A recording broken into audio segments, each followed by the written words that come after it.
اگر ہم عشق و معانی اور لغت کے حساب سے دیکھیں تو یہ اپنی پوری معنویت جو ہے وہ اجاگر نہیں کرتا. یعنی اس کا معنی دیکھیں کہ کیا ہے لغت میں، معنوی اعتبار سے اسے کیا سمجھا اور کہا جاتا ہے. عشق سمجھنے کی چیز ہے، اور سمجھنے کے لیے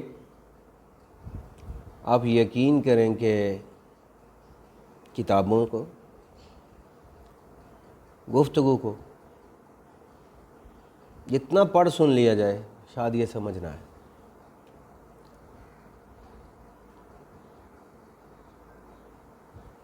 کانٹے کے چبھنے کا درد کتنا ہوتا ہے، چیخنے والا جتنا بھی چیخ کے بتائے سمجھ نہیں آئے گی. اس درد کو، اس احساس کو ہم تب سمجھ پائیں گے خدا نخواستہ جب کبھی ایک چھوٹا سا کانٹا پاؤں میں چبھ جائے. تب ہم اس درد کو محسوس بھی کر سکیں گے اور بتا بھی سکیں گے کہ یہ درد کیسا ہوتا ہے. ایسے ہی عشق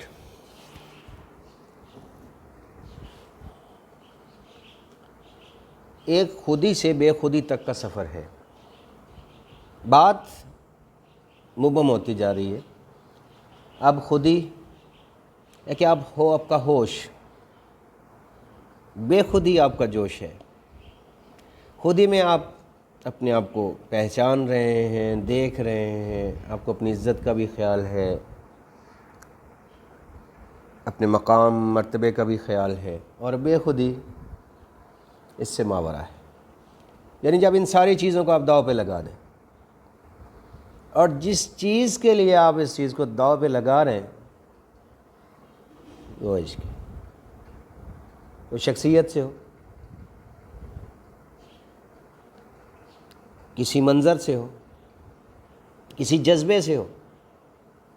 پاکستان بنانے کا کیا تھا؟ تصویر تھی، شخصیت تھی، جذبہ تھا، لیکن اس کے پیچھے عشق تھا اور پاکستان بنا. کہیں کوئی ذات ہوتی ہے، کہیں کوئی بات ہوتی ہے، کہیں کوئی منظر ہوتا ہے، لیکن یہ رجحان ہے جس طرف ہو جائے تو پھر رکے گا نہیں. پہلے درجے میں دلچسپی ہے، دوسرے درجے میں لگاؤ ہے، شوق ہے، دیکھنے کی تمنا ہے، تیسرے درجے میں پا لینے کا احساس ہے، وارفتگی ہے، مطلب چلتا جاتا ہے. پھر جنون ہے. جنون میں بس وہی سب کچھ، اپنی ذات ختم، مرضی ختم، سوچ ختم، فکر ختم، سب کچھ ہے. تو کس کے لیے؟ اس کے لیے جس کے لیے وہ وارفتگی اور جنون آپ کی ذات میں پیدا ہو چکی. یعنی اب آپ بے خود ہو گئے. بحیثیت مسلمان ہم اس کی ڈیفینیشن کچھ اس طرح کر سکتے ہیں کہ اپنی مرضی کو اپنے معشوق کی مرضی میں فنا کر دینا عشق. لیکن قرآن و حدیث میں غالباً ایک حدیث ملتی ہے جس میں عشق کا لفظ، اللہ کمی بیشی معاف فرمائے، استعمال ہوتا ہے، ورنہ لفظ محبت کا استعمال ہوا ہے. وہ سیدنا یوسف علیہ السلام کا واقعہ ہے. تو وَأَلْقَيْتُ عَلَيْكَ مَحَبَّةً مِّنِّي، لفظ محبت سے اس کو بتایا گیا. قُلْ إِن كُنتُمْ تُحِبُّونَ اللَّهَ فَاتَّبِعُونِي، یعنی اللہ کی محبت حاصل کرنا چاہتے ہو، رسول اللہ صلی اللہ علیہ وسلم سے فرمایا گیا کہ آپ لوگوں کو بتائیں کہ میری اتباع کرو. مطلب عرض کرنے کا یہ ہے کہ لفظ محبت سے اس کو تعبیر کیا گیا ہے عشق کو. اور والذین آمنوا اشد حبا للہ، کہ جو ایمان والے ہیں اللہ کی محبت میں شدت ہوتی ہے ان کے اندر. میں کوئی مذہبی واز نہیں کرنا چاہتا، گفتگو کرنے کا مطلب ہے سمجھانا. اب یہ عشق کا سودا اللہ کی ذات کے لیے کسی کے سر میں سما جائے تو ہم دیکھتے ہیں کوئی آگ میں پڑا ہے، سیدنا ابراہیم علیہ السلام بے خطر کود پڑا آتش نمرود میں عشق. عقل ہے محو تماشا لب بام ابھی. اقبال کہتے ہیں نا کہ اچھا ہے دل کے پاس رہے پاسبان عقل، لیکن کبھی کبھی اسے تنہا بھی چھوڑ دے. کیا ہے؟ عشق دل ہے، عقل فکر عقل ہے، سوچ دانش مندی ہے، لیکن بے خودی اور عشق جنون وارفتگی یہ مٹ جانے کا جذبہ یہ دل ہے. اس کا ماخذ دل ہے، اس کا منبع دل ہے، اس کی جگہ دل ہے. اب اس عشق کو اب آگ میں ہے، چھری کے نیچے ہے،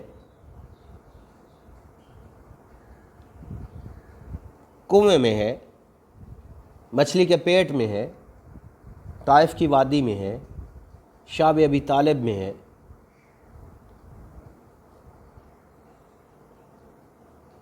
اور میں یہ تو بہت بڑی پاکیزہ اور مقدس ہستی ہیں جن کی بات کر سے بات دیکھ لیں. کوڑے کے نیچے امام بن حنبل کی پیٹھ ہے، عشق ہے. جیل میں ابو حنیفہ ہیں، عشق ہے. منصور دار پہ ہے، عشق ہے. چلے یہ تو بہت بڑا مقام ہے، یہ رتبہ بلند ملا جس کو مل گیا. ہر مدعی کے واسطے دار و رسن کہاں. ہم یہ عام بیان کرتے ہیں، رومانوی داستانیں بہت مشہور ہیں. لیلا ہے، مجنوں ہے، ہیر ہے، رانجھا ہے، مرزا ہے، صاحب ہے، اور یہ ہر معاشرے میں رومیو جولیٹ ہے، سیتا رام ہے. تو یہ کسی بھی معاشرے کا حصہ ہے، لیکن در حقیقت یہ ہے کہ ان سب کے پیچھے جو بات ہے، جو جذبہ ہے، وہ عشق ہے. اب اس کو میں ثابت کہ فلاں زبان کا لفظ ہے، اس کا ماخذ یہ ہے، اس کا مصدر یہ ہے، یہ فلاں لفظ سے مشتق ہے. اس بحث میں عام آدمی کے لیے کچھ نہیں. یہ ادیب لوگوں کی بحث ہے، مصنفین کی بحث ہے، یا اسکالرز، ان کا کام ہے. یہ میرے ناظرین جو ہیں وہ عام معاشرے کے افراد ہیں. میں ان تک یہ بات پہنچانا چاہتا ہوں کہ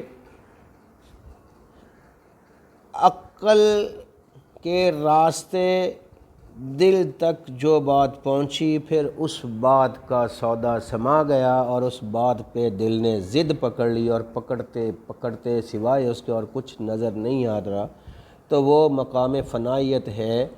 اور اس مقام پہ عشق جو ہے اپنی پوری تابانی کے ساتھ، پورے زور کے ساتھ موجود ہے. چلیں اور بھی اس کے لیے تو بہت سی تمثیلات ہیں. ایک عام آپ دیکھ لیں نا ہمارے معاشرے میں ایک رجحان ہوتا ہے لوگوں کا کہ جی فلاں شخص جو ہے وہ بس اپنی ضد نہیں چھوڑ، حالانکہ غلط. اب اس کو غلط صحیح تو عقل سمجھائے گی نا. دل تو جو مانگ رہا ہے، دل اسی ضد پہ اڑا ہے کسی بچے کی طرح، یا تو سب کچھ چاہیے مجھے یا کچھ بھی نہیں. دل نہیں چھوڑے گا مجھے، وہ عشق ہے. اس بات کو ہم اب میں نے شروع میں عرض کیا تھا کہ اس بات کو سمجھنے کے لیے اگر تھوڑا بہت اس طرف کسی کا قدم اٹھ جائے تو بات آسانی سے سمجھ آ جائے. اس کی حقیقی رسول اللہ صلی اللہ علیہ وسلم اور اللہ کی ذات سے مجاز کے اندر اس کی ہزاروں مثالیں ہمارے معاشرے کے اندر پہنچی کہ لوگوں نے اپنی جانیں دی ہیں. زندگانی کی حقیقت کو حقن کے دل سے پوچھ، جوئے شیر و تیشہ و سنگے گراں ہے زندگی. فرہاد سے یہ کہا گیا تھا کہ نہر کھودنی ہے پہاڑوں کو کاٹ کے. اب وہ انجینئر نہیں تھا، سنگ تراش نہیں تھا، اس شعبے کو جانتا ہی نہیں تھا، کوئی تعلق ہی نہیں تھا اس کا. تو تو کیا کیا اس نے؟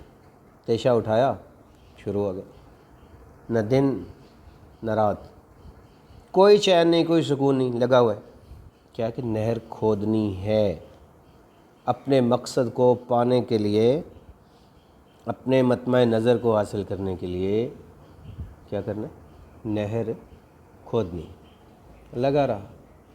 بہرحال یہ جذبہ اس کے اندر کیسے پیدا ہوا؟ اس کے پیچھے عشق ہے، اسے ہم محبت کہہ لیں، چاہت کہہ لیں، الفت کہہ لیں، لیکن یہ اس کا وہ مقام ہے کہ جہاں جا کے انسان اپنی ذات کھو دیتا ہے، عقل کھو دیتا ہے، شہرت داؤ پہ لگا دیتا ہے، صرف اور صرف ایک ہی بات اس کے ذہن میں ہوتی ہے کہ محبوب کیسے راضی ہوتا ہے، محبوب کیسے مل سکتا ہے، اس تک رسائی کیسے ممکن ہے۔ تو اس جذبے کی انتہائی اس کا انتہائی جو مقام ہے، جو عشق سے شروع ہو کر جنون تک پہنچتا ہے، یہ خودی سے بے خودی تک کا سفر ہے۔ بہرحال اس میں لذت ہے اگر اس کا رخ ٹھیک ہو، جس میں انسان کی دنیا اور آخرت کی بقا ہو۔ السلام علیکم۔